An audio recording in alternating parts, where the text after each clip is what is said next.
நம் வாழ்க்கையில் எல்லாம் சரியாகப் போய்க் கொண்டிருக்கும்போது திடீரென ஒரு சோதனை வந்தால் எப்படி இருக்கும்? யாரிடம் உதவி கேட்பது என்று தெரியாமல் இதயம் படபடக்கும் அந்த நொடியில் இறைவனிடம் என்ன சொல்லி பிரார்த்திப்பது என்று தவித்திருக்கிறீர்களா? அது ஒரு எதிர்பாராத விபத்தாக இருக்கலாம், தொலைபேசியில் வரும் ஒரு கெட்ட செய்தியாக இருக்கலாம், அல்லது நம் பிள்ளைக்கு ஏற்படும் ஒரு சிறு உடல்நலக் குறைபாடாக கூட இருக்கலாம். அந்த ஒரு கணம் நம் உலகத்தையே தலைகீழாக புரட்டிப் போட்டு என்ன செய்வதென்றே தெரியாமல் நம்மை தவிக்க விட்டுவிடும். அந்த மாதிரி இருளான, பதட்டமான நொடிகளில் உடனடி அமைதியையும் பாதுகாப்பையும் தரக்கூடிய நபிகள் நாயகம் ஸல்லல்லாஹு அலைஹி வஸல்லம் அவர்கள் கற்றுத்தந்த சில சக்தி வாய்ந்த துஆக்களைப் பற்றித்தான் இந்த வீடியோவில் ஆழமாக பார்க்கப் போகிறோம். இதை நாம் எல்லாரும் ஏதாவது ஒரு கட்டத்தில் உணர்ந்திருப்போம். வாழ்க்கை சாதாரணமாகப் போய்க் கொண்டிருக்கும், திடீரென ஒரே ஒரு நொடியில் எல்லாம் மாறிவிடும். மருத்துவமனையிலிருந்து ஒரு போன் கால் வரலாம், சாலையில் ஒரு மோசமான சம்பவத்தை பார்க்கலாம், அல்லது எந்தக் காரணமும் இல்லாமலேயே நெஞ்சில் ஒரு பாரமும் சொல்லத் தெரியாத கவலையும் நம்மைச் சூழ்ந்து கொள்ளும். அந்த நேரத்தில் நம்முடைய முதல் உணர்வு என்ன? பயம். இதயம் வேகமாகத் துடிக்க ஆரம்பிக்கும், கைகள் நடுங்கும், சிந்தனை சிதறிப் போகும். அடுத்து என்ன செய்ய வேண்டும், யாருக்கு போன் செய்ய வேண்டும், யாரிடம் உதவி கேட்க வேண்டும் என்று எதுவுமே புரியாது. அந்த சில நிமிடங்கள் ஒரு யுகம் மாதிரி நீளும். நம்முடைய அறிவும் ஆற்றலும் செல்வமும் அந்த ஒரு நொடியில் அர்த்தமில்லாமல் போய்விடும். மனிதர்களாகிய நாம் பலவீனமானவர்கள். இந்த உண்மையை இதுபோன்ற அவசர காலங்களில்தான் நாம் முழுமையாக உணர்கிறோம். நம் கட்டுப்பாட்டில் எதுவும் இல்லை என்பதை அந்தத் தருணம் நமக்கு அப்பட்டமாக புரிய வைக்கிறது. அந்த உதவியற்ற, பலவீனமான நிலையில் நமக்கு உண்மையில் என்ன தேவை? நம்மை படைத்த இந்த முழு பிரபஞ்சத்தையும் கட்டுப்படுத்தும் அந்த ஒரே ஒருவனிடம் திரும்புவதுதான். அவனிடம் கையேந்துவதுதான். ஆனால் பதட்டத்தில் என்ன வார்த்தைகளைச் சொல்வது என்று கூட நமக்குத் தோன்றாது. இஸ்லாம் என்பது தொழுகை, நோன்பு போன்ற வணக்கங்களோடு முடிந்து விடுவதில்லை. அது ஒரு முழுமையான வாழ்க்கை நெறி. சந்தோஷமான தருணங்களில் எப்படி நன்றி சொல்ல வேண்டும் என்று கற்றுத் தருவதைப் போலவே, இது போன்ற பயமும் பதட்டமும் நிறைந்த நேரங்களில் என்ன சொல்லி ஆறுதல் தேட வேண்டும், எப்படி உதவி கேட்க வேண்டும் என்பதையும் நம் அருமை நபி ஸல்லல்லாஹு அலைஹி வஸல்லம் அவர்கள் மிக அழகாக கற்றுத்தந்திருக்கிறார்கள். இந்த துஆக்கள் வெறும் வார்த்தைகள் அல்ல. அவை நம்முடைய பலவீனத்திற்கும் அல்லாஹ்வின் எல்லையற்ற ஆற்றலுக்கும் இடையிலான ஒரு பாலம். அவை உடனடி ஆறுதலையும் மன உறுதியையும் தரக்கூடிய அல்லாஹ்வின் வாக்குறுதிகள். அன்னி மஸ்ஸனிய துர் வ அன்த அர்ஹமுர் ராஹிமீன். துஆவின் பொருள்: நிச்சயமாக என்னை நோயினாலான துன்பம் தீண்டியிருக்கிறது. இறைவனே, கிருபை செய்பவர்களிலெல்லாம் நீயே மிகக் கிருபை செய்பவனாக இருக்கின்றாய். யா ஹய்யு யா கய்யூம் பிரஹ்மதிக அஸ்தகீத். என்றென்றும் வாழ்பவனே, நித்தியமான ஒருவனே, உன் கிருபையினால் என்னுடைய எல்லா காரியங்களும் சரியான முறையில் அமைய நான் உன்னை அழைக்கிறேன். ஹஸ்புனல்லாஹு வ நிஅமல் வக்கீல். துஆவின் பொருள்: அல்லாஹ்வே எங்களுக்குப் போதுமானவன், அவனே எங்களுக்குச் சிறந்த பாதுகாவலன்.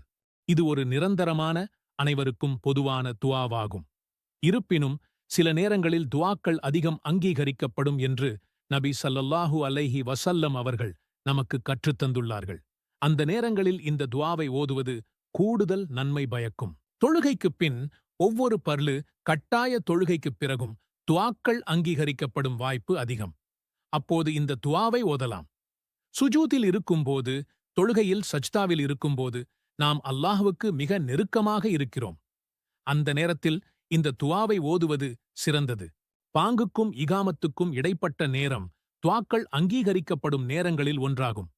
இரவின் கடைசி பகுதி, அதாவது ஃபஜ்ரு தொழுகைக்கு முன் தஹஜ்ஜுத் நேரத்தில் அல்லாஹ் அடியார்களிடம் வந்து, என்னை அழைப்போர் யாரேனும் உண்டா, நான் பதிலளிக்கிறேன் என்று கேட்கும் நேரம். அப்போது இந்த துஆவை ஓதுவது மிகவும் சக்தி வாய்ந்தது. ஒரு முஸ்லிம் பயணத்தில் இருக்கும்போது அவன் கேட்கும் துஆ அங்கீகரிக்கப்படும். குறிப்பாக ஹஜ்ஜின் அரஃபா தினத்திலும் தவாஃபின் போதும் இந்த துஆவை அதிகம் ஓதுவார்கள். நோன்பு துறக்கும் நேரத்தில் நோன்பாளியின் துஆ அங்கீகரிக்கப்படும். ஆக இந்த சிறப்பான நேரங்களில் மட்டுமல்லாமல், உங்கள் மனதில் ஒரு தேவை ஏற்படும் போதும் அல்லது அல்லாஹ்வை நினைவு கூறும் போதும் இந்த துஆவை ஓதலாம். ஒரு துஆ அங்கீகரிக்கப்பட வெறும் வாய் வார்த்தை மட்டும் போதாது. சில முக்கிய அம்சங்களை நாம் கடைப்பிடிக்க வேண்டும். அல்லாஹ் நம் முன்னால் இருக்கிறான் என்ற உணர்வுடன் முழு மன ஒருமையுடன் துஆ கேட்க வேண்டும். வார்த்தைகளின் அர்த்தத்தை உள்வாங்கிக் கொண்டு ஓதுவது அவசியம். நான் கேட்டால் அல்லாஹ் நிச்சயமாக தருவான் என்ற உறுதியான நம்பிக்கை இருக்க வேண்டும். சந்தேகத்துடன் துஆ கேட்பது பலனைத் தராது. வாங்க, நாம் எல்லாரும் சேர்ந்து அந்த வரலாற்றின் தொடக்கத்திற்குச் செல்வோம். எல்லாம் வல்ல அல்லாஹ் தன் இரு கரங்களால் இந்த உலகின் முதல் மனிதரான ஆதம் அலைஹிஸ்ஸலாம் அவர்களை படைத்தான். களிமண்ணால் அவர்களை உருவாக்கி தன் ரூஹை, தன் ஆன்மாவை அவர்களுக்குள் ஊதினான். வானவர்களை விட உயர்ந்த அறிவையும் ஞானத்தையும் கொடுத்து எல்லாப் பொருட்களின் பெயர்களையும் அவருக்கு கற்றுக் கொடுத்தான். வானவர்களை அழைத்து ஆதம் அலைஹிஸ்ஸலாம் அவர்களுக்கு சிரம் பணியுமாறு கட்டளையிட்டான்.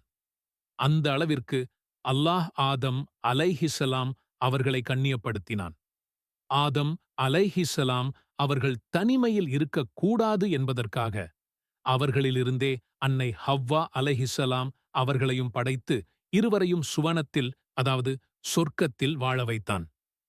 ஆதமே, நீரும் உம்முடைய மனைவியும் இந்த சொர்க்கத்தில் குடியிருங்கள். நீங்கள் இருவரும் விரும்பிய இடத்தில் விரும்பியதை உண்ணுங்கள் என்று அல்லாஹ் கூறினான். அது ஒரு அற்புதமான வாழ்க்கை. அங்கே பசி இல்லை, தாகமில்லை, துக்கமில்லை, கவலை இல்லை. நிம்மதியும் சந்தோஷமும் மட்டுமே நிறைந்த ஒரு வாழ்க்கை. ஆனால் அந்தச் சொர்க்கத்தில் அல்லாஹ் ஒரே ஒரு நிபந்தனையை மட்டும் விதித்தான். இந்த ஒரு குறிப்பிட்ட மரத்தை மட்டும் நெருங்காதீர்கள். அப்படி நீங்கள் நெருங்கினால் நீங்கள் இருவரும் அநீதி இழைத்தவர்களாகி விடுவீர்கள் என்று எச்சரித்தான். இந்த இடத்தில்தான் மனித வரலாற்றின் முதல் சோதனை தொடங்குகிறது. மனிதர்களின் பரம எதிரியான இப்லீஸ், அதாவது ஷைத்தான், அங்கே வந்தான். ஆதம் அலைஹிஸ்ஸலாம் அவர்களுக்கு சஜ்தா செய்ய மறுத்து அல்லாஹ்வின் கட்டளையை மீறியதால் அவன் சபிக்கப்பட்டவனாக மாறினான். அவனுடைய ஒரே நோக்கம் மனிதனை வழிகெடுப்பதுதான். அவன் ஆதம் அலைஹிஸ்ஸலாம் மற்றும் ஹவ்வா அலைஹிஸ்ஸலாம் அவர்களிடம் வந்து மிக நயவஞ்சகமாக பேசினான். அல்லாஹ் ஏன் இந்த மரத்தை உங்களுக்கு தடை செய்தான் என்று தெரியுமா? நீங்கள் இதை உண்டால் வானவர்களாகி விடுவீர்கள், அல்லது இந்தச் சொர்க்கத்தில் நிரந்தரமாகத் தங்கிவிடுவீர்கள் என்பதற்காகத்தான் என்று ஆசையைத் தூண்டினான். அவன் பொய் சத்தியம் செய்து, நிச்சயமாக நான் உங்களுக்கு நன்மையையே நாடுகிறேன் என்று மீண்டும் மீண்டும் கூறினான். மனித இயல்பின்படி ஒரு கணம் அவர்கள் மறந்தார்கள்.